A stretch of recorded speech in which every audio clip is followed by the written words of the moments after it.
Good evening, student. In a previous video, we have already discussed about the economic reforms.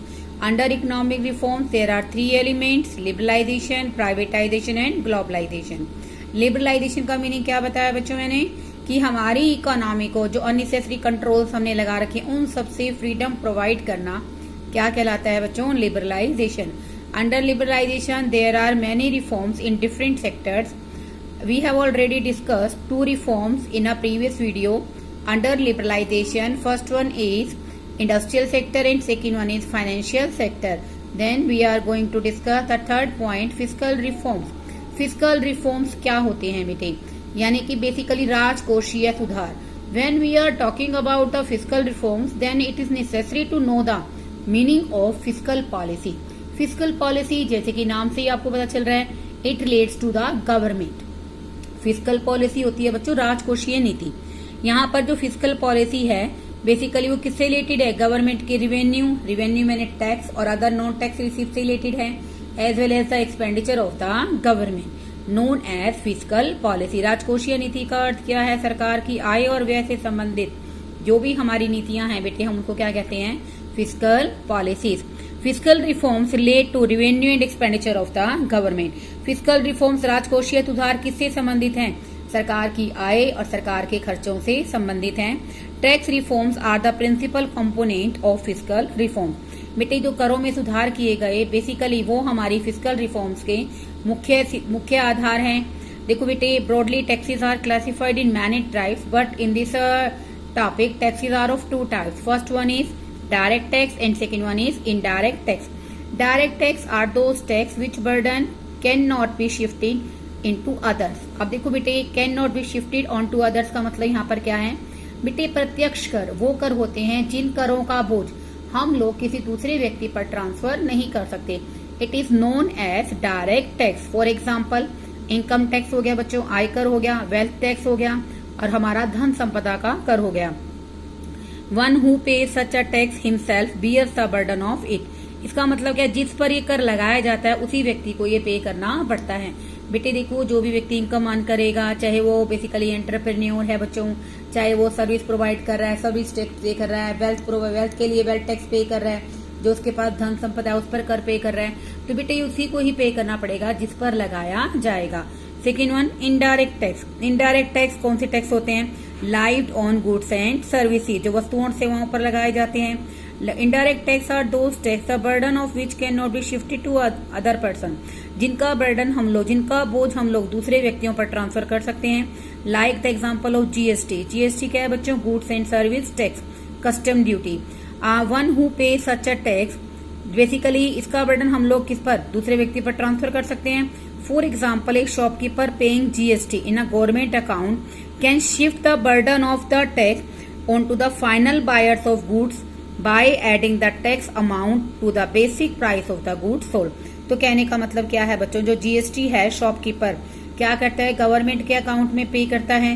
उसका burden वो कहीं ना कहीं basic price के अंदर जो उसकी वस्तु का मूल्य है उसके अंदर जोड़कर उसका बर्डन अल्टीमेटली कस्टमर पर ट्रांसफर कर सकता है. So we can say that GST is a indirect tax which burden can be transferred to the other person. Ultimately, shopkeeper transfer the burden of this tax to the customer. Prior to liberalization, tax structure of the country has been highly complex and evasive.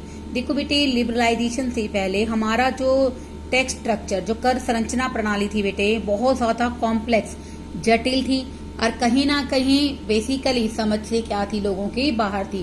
तो इसलिए बेटे लोग क्या कोशिश करते थे basically tax के burden के से बचने के लिए लोग टैक्स को इवेट करते थे. लोग टैक्स की क्या करते थे? चोरी करते थे. लेकिन बेटे लिबरलाइजेशन के आने से टैक्स स्ट्रक्चर बहुत ही ज्यादा सिंप्लीफाइड हो गया है, मॉडरेटेड हो गया है एंड इसके कारण बेटे जो टैक्स कंप्लेंस है वो काफी बढ़ गया है. लोग बेसिकली क्या करने लगे हैं? टैक्स पे करने लगे हैं. इसके कारण सोर्स ऑफ रिवेन्यू के रूप में गवर्नमेंट की इनकम भी पहले से बढ़ गई है. देखो बेटे prior to the liberalisation tax structure of the country has been highly complex and evasive.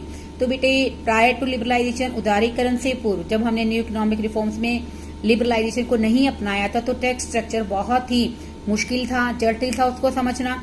Fearing of tax burden fearing of heavy burden of tax, करों के अनावश्यक बोझ से बचने के लिए people would often इवेट the tax, लोग करों से बचने के लिए क्या करते, लोग बेसिकली इतना ज्यादा टैक्स पे करना पड़ेगा उन सबसे बचने के लिए लोग क्या करते थे, करों की चोरी करना शुरू कर देते थे। Now tax structure has been simplified और मॉडरेटेड, आज का जो टैक्स स्ट्रक्चर है बेटे इजिली अंडरस्टैंडेबल है, नो डाउट सिंप्लीफाइड है, काफी सरल है टैक्स को कैलकुलेट करना। This has raise tax compliance, इसके कारण बेटे पहले से टैक्स पे करने वालों लोगों की संख्या बढ़ गई है। And therefore it also raise the tax it also raise the revenue of the government in terms of tax, इसके कारण बेटे गवर्नमेंट की इनकम टैक्स के रूप में पहले से बढ़ गई है। तो बेटे ये कौन सा सुधार हुआ, फिस्कल रिफॉर्म, किसके कारण बेटे लोगों के टैक्स पे करने से गवर्नमेंट का सोर्स ऑफ रेवेन्यू बढ़ गया है। And another last topic which is under economic reforms under the liberalisation. Last one external sector reforms. External sector reforms का मतलब बच्चों यहाँ पर क्या है, हमारे बेसिकली जो सुधार बाहरी क्षेत्र में किए जैसे फॉरेन एक्सचेंज मार्केट और फॉरेन ट्रेड पॉलिसी। देखो बेटे फॉरेन एक्सचेंज मार्केट क्या है, विदेशी विनिमय बाजार, जहां पर हम लोग सिक्योरिटीज को सेल और परचेज करते हैं, this is known as foreign exchange market. And second one foreign trade policy. Foreign trade policy क्या है बच्चों की, बेसिकली हमारी विदेशी व्यापार नीति कैसी है, हम लोग कितनी वॉल्यूम में एक्सपोर्ट करते हैं, कितना इंपोर्ट करते हैं, हमारा डायरेक्शन क्या है फॉरेन ट्रेड का, हम बेसिकली अपना जो व्यापार है किस देश के साथ करते हैं, हमारे ट्रेडिंग पार्टनर्स कौन हैं, ठीक है। Last one composition of foreign trade, हमारी विदेशी व्यापार की रचना में किस तरह की गुड्स एंड सर्विसेज को हम लोग बेसिकली एक्सपोर्ट और इंपोर्ट करते हैं। तो देखो बेटे फॉरेन ट्रेड में तीनों बातें आएंगी, composition, which type of goods and services are import and export, volume, how much quantity will be export and import under the foreign trade, and last one direction, who are our trading partners in by which we deal the export and imports. Okay, तो अब देखो बेटे foreign exchange reforms, विदेशी विनिमय सुधार किए गए 1991 में with the devaluation of Indian rupee against the foreign currency, जिसके अंतर्गत क्या किया गया बच्चों, डीवैल्यूएशन होता है बच्चों, बेसिकली वैल्यूएशन तो होता है मूल्यांकन करना, रीवैल्यूएशन होता है पुनर्मूल्यांकन करना, डीवैल्यूएशन होता है बेटे मूल्य में कमी करना, ठीक है। तो बेसिकली जहां पर devaluation of Indian rupee against the foreign currency, विदेशी मुद्रा की तुलना में हमारी करेंसी की वैल्यू को डीवैल्यूएट, हमारी करेंसी कौन सी है, इंडियन करेंसी इज रूपी, रूपी की वैल्यू को डीवैल्यूएट कर दिया गया। डीवैल्यूएशन का अर्थ क्या होता है बेटे, हमारी करेंसी की वैल्यू को, मूल्य को क्या कर देना, कम कर देना, comparable to the US dollar और ब्रिटिश पाउंड। इसका फायदा क्या होगा बेटे, अगर हम अपने देश की करेंसी का, इसको हिंदी में कहते हैं बच्चों डीवैल्यूएशन को अवमूल्यन करना, यानी कि हमारे देश की करेंसी के मूल्य को कम करना। तो बेटे डीवैल्यूएशन इम्प्लाइड, क्या अर्थ है इसका, fall in the value of रुपए, रुपए की मूल्य को कम करना डॉलर के कंपैरेटिवली और यूके पाउंड के comparatively, implying that a US dollar और British pound can be exchange for more rupee than before. इसका मतलब क्या है कि अब बेसिकली ब्रिटिश डॉलर लेने के लिए और यूके का पाउंड लेने के लिए हमें पहले से ज्यादा रुपए देने की जरूरत पड़ेगी। अब इससे फायदा क्या होगा, और implying that a US dollar and UK pound can buy more goods in the Indian market. तो बेटे कहने का मतलब यहाँ पर क्या है कि एक यूके पाउंड और यूएस डॉलर पहले के कंपैरेटिवली क्या कर सकता है, ज्यादा वस्तु इंडियन मार्केट से खरीद सकता है। This increase the supply of foreign currency into Indian economy by a way of higher exports of the domestic goods and services. देखो बेटे अगर हम अपने ही देश में अपने करेंसी की वैल्यू को अदर करेंसी से क्या कर लेंगे, डाउन कर लेंगे बेटे, तो इससे क्या होगा, उनके देश की करेंसी से वो हमारे देश में इंडियन मार्केट से पहले से ज्यादा वस्तुएं खरीद पाएंगे। इसके कारण बेटे इंडियन मार्केट के अंदर जो सप्लाई है फॉरेन करेंसी की बढ़ जाएगी। क्यों बढ़ जाएगी, क्योंकि इससे बेटा डोमेस्टिकली जो हमारी प्रोड्यूस गुड्स एंड सर्विसेज है उनका एक्सपोर्ट हमारे लिए बढ़ जाएगा। तो देखो बेटे यहाँ आपको मीनिंग भी गिवन है। डीवैल्यूएशन का अर्थ क्या है, lowering the value of our currency in relation to the other countries of the world. World की बेटे करेंसीज की तुलना में अपने देश की करेंसी की वैल्यू को कम करना क्या कहलाता है बच्चे, डीवैल्यूएशन। इसका अर्थ क्या है कि यूएस डॉलर और ब्रिटिश पाउंड खरीदने के लिए हमें पहले से ज्यादा रुपए देने पड़ेंगे। और इसका मीनिंग ये भी है बेटे कि यूएस डॉलर से हम लोग इंडियन मार्केट से पहले की कंपैरेटिवली ज्यादा वस्तुएं और सेवाएं खरीद सकते हैं। एंड इसके कारण बेटे हमारे देश के अंदर फॉरेन करेंसी की सप्लाई बढ़ जाएगी। Followed by the devaluation in 1991 the foreign exchange value of Indian rupee the international money market was left to the free play of market forces.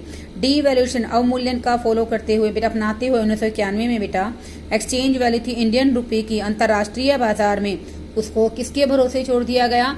Market forces. जैसे देखो बेटे एक बाजार के अंदर वस्तु की कीमत का निर्धारण डिमांड और सप्लाई करते हैं, उसी तरह बेटे हमारी करेंसी रुपीज की वैल्यू की डिटर्मिनेशन भी कौन करेंगे?